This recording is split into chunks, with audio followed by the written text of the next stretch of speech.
Você foi já? Foi mesmo? Bom, então, tem um tempo que eu estou tentando fazer um vídeo pensando sobre o casamento, claro, que é talvez o tema que mais seja que as pessoas peçam para falar sobre, e sobre o sexo no casamento. Sobre o sexo no casamento. Tá boa a luz, amor? Tá. Então eu fiquei pensando... Fica bem bonito quando sai pra lá. Eu fico bonito assim? Assim? Então eu fiquei pensando... Obrigado. Muito obrigado. Sobre o sexo no casamento. Pensei muitas coisas sobre isso, e é um assunto difícil para tratar, né? Não, na verdade, não é mole. Mas, o que eu posso dizer sobre isso? Porque a pergunta é como você continuar fazendo sexo no casamento. E eu acho, de verdade, que grande parte dos problemas das relações amorosas, dos namoros, casamentos e tal, vem do quanto a gente vai deixando de fazer sexo. Porque as pessoas não viram difíceis, elas sempre foram difíceis, as pessoas são difíceis mesmo, e desde o início. Só que no início, eu já falei isso em algum outro vídeo, você faz sexo, pra caramba, você não se importa, você faz sexo, você quer ali consumir aquele outro corpo, consumir é um negócio terrível, mas você quer ter pra você aquele negócio e tal. E no começo do sexo, no começo da relação, os primeiros encontros, primeiras trepadas e tal, primeiras transas, o sexo, tem todo o lance da descoberta mesmo, não sei como é que é pra vocês, mas pra mim, as primeiras vezes que você faz sexo com alguém é tipo uma coisa enlouquecida, assim, porque antes aquele corpo tá ali todo coberto, você não sabe nem se você pode tocar ele, né? Até o primeiro beijo pra mim é uma coisa tensa, que você fala, de repente pode, sabe assim? Não podia, de repente pode, aquele corpo era uma coisa, era um outro universo, que você não podia se aproximar. E aí, de repente, tem aquela coisa ali aberta para você, e você para ela. Então, é como se fosse uma reorganização da lógica do mundo. Assim. Você fala, não, antes não tinha nada, agora tem uma buceta aqui na minha frente, ou um pau na minha frente. E eu posso tocar nisso. Então, é um turbilhão de coisas. Não sei se dá para entender o que eu estou querendo dizer, dessa descoberta. Né? Pensa um adolescente, que tudo que ele pensa é em sexo. Pelo menos eu sou todo adolescente, né? E eu só fui fazer sexo com 19 anos, então tudo que eu pensava era nisso, mas lembra a primeira vez que eu vi o mamilo da minha namorada, fiz sexo com a minha namorada, a imagem do mamilo, aquilo pra mim foi aterrador, assim, uma coisa, e eu fiquei ali meses só, tipo, tocando aquele mamilo e aquela coisa, aquela vagina, como é que fala pra não ser horrível? Aquela coisa, né?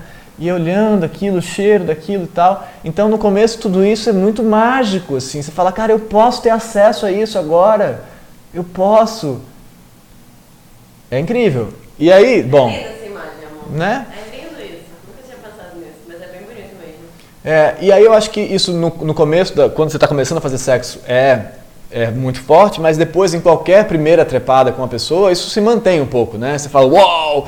E aí, tanto é que eu já falei isso em outro lugar, eu quase nunca consigo fazer sexo na primeira vez com uma pessoa. Mas você sabe que isso é uma coisa específica sua. Né? Coisa minha. Assim. Eu fico tão nervoso com aquela situação, que eu broxo. E é fato. Então, eu passei a falar com a pessoa para tentar explicar que aquilo ia acontecer. Mas então, isso é o começo, meu nariz sempre coça, começa a falar, eu fico nervoso, o nariz coça. Esse é o começo do sexo, nariz coçando. Aí, o casamento vai andando, a relação vai andando, aquela tensão da descoberta se perde, você normaliza aquele corpo, e aí você fala, pô, então, faço sexo e tal, mas aquilo se perdeu. Aí tem todo aquele negócio, homens continuam querendo fazer sexo sempre. Eu não sei se isso é verdade, para mim isso não é verdade.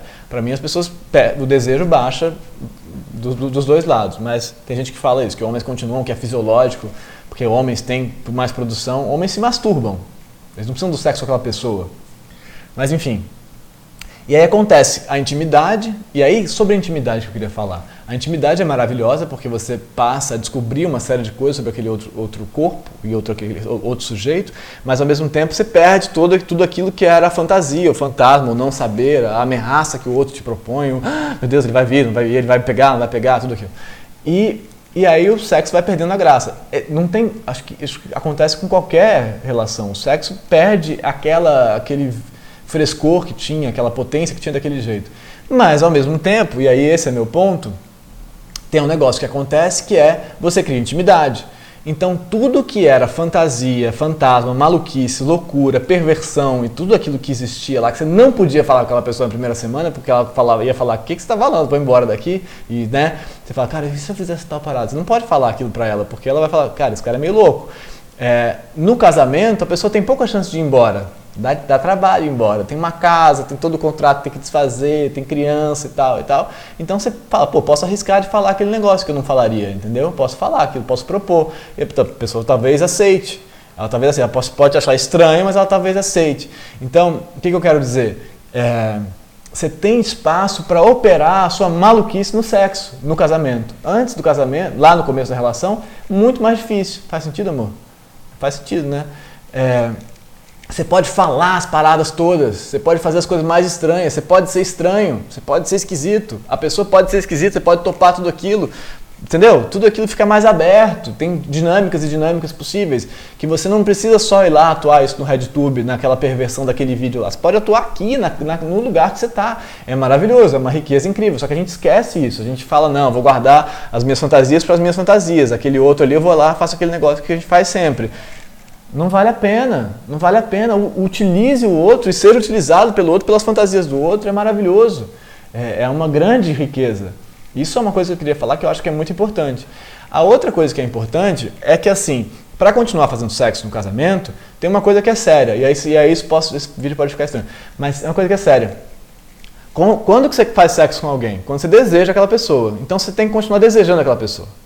E o que quer dizer também, meu caro, minha cara, que você tem que continuar sendo desejável para aquela outra pessoa. Então você tem que dar um jeito aí na vida de continuar sendo desejável. E aí eu não estou dizendo necessariamente que você tem que estar gatinho e tal, pode até ser isso, mas que você tem que estar malhado, magro, ou sei lá o quê. Não sei, mas pensa aí, sendo sincero, quem é que você deseja na vida? Pessoas aí no Instagram que você deseja, ou na rua que você deseja, ou no trabalho que você deseja. Tem aí um campo de desejo que é real. Tem o proibido, tem o não ter, tem tudo isso. Mas tem uma coisa que você tem que olhar aquele outro corpo e desejar ele, honestamente, sinceramente. E isso é muito sério. Como é que você se produz como um ser desejável para o outro e você deseja o outro na volta? Faz sentido? Faz, mas não pode ter só a ver com o físico. Não é só o físico, não. Então, e aí eu ia dizer que a primeira etapa, talvez, para ser desejável é se sentir desejável, né? Tá bem resolvido com a tua sexualidade, com o teu corpo e com tudo isso. É meio clichê isso, é claro que é clichê. E às vezes isso quer dizer se sentir bonito. Não sempre, eu acho. Às vezes quando você se sente escroto, sujo, errado, você se sente desejável. Pode ser, pensa bem, pode ser, né? Mas pode ser tudo pode ser nesse campo. O lance é você entender como que é essa produção do desejo para você, como que ela opera, para que você consiga operar esse campo da produção do desejo dentro da relação. E que você não fique fingindo que você deseja. Né? E também não esqueça que você tem que parar, tem que continuar se fazendo desejável para o outro, o tempo todo, nessa dinâmica da relação. Faz sentido? Maravilha. E aí pensar, honestamente, como é que você se faz desejável, né? E aí eu acho que tem, porque isso que é, voltando, a riqueza disso tudo para mim, que é todo o campo de loucura e de fala e de produção que pode existir no casamento, que não pode existir fora do casamento, para que você se mantenha como um material desejável, interessante e rico para o outro. Para que o outro te deseje potentemente ali, para que você seja... Potentemente não existe, eu acho. Mas que você seja potente para o outro e o outro seja potente para você. E ser potente não é ser perfeito, não é ser incrível, não é ser foda. Ser potente talvez seja ser intrigante, talvez seja ser estranho, talvez seja ser inesperado. Tudo isso é desejável, pode ser desejável. Então entender quais são as complexidades do desejo para você e para o outro, para que você continue operando isso aí. E, fato, se não existe mais desejo mesmo, aí eu não entendo por que continuar uma relação amorosa nesse sentido. Ela pode virar uma outra coisa. Mas, então, continue operando o seu desejo. Aí uma das perguntas era, mas como fazer isso com filhos, né? O filho nasce, como é que faz?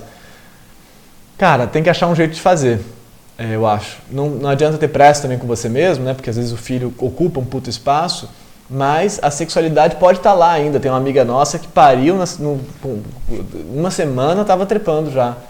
chupando o marido e tal, e coisa, com leite ali e tal, e o leite, e o chupar, e aquilo tudo virou uma parada pra ela. Sim? Tá pensando aí? Depois ela se separou, né? Depois ela se separou, mas continuou fazendo sexo com o marido, inclusive, separado. A gente não sabe se ela também estava fazendo sexo, porque ela já estava com medo de perder. Não, mas ela tava gostando do sexo, né? Diz ela que sim, mas agora nesse momento já terminou.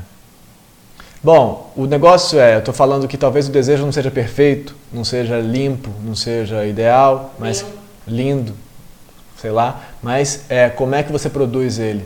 E respeite o seu desejo ali para que ele não tenha que ser o desejo da capa da revista, entendeu? Mas aproveita o casamento para poder operar loucuras que você não operaria, sabe? Quanto tempo tem isso aí? 10h40. Acho que foi razoável, né? Achei ótimo. Então, gente, se inscreva no canal. Pelo amor de Deus, se inscreve no canal ou pede para alguém se inscrever, não custa nada para a pessoa. Tchau.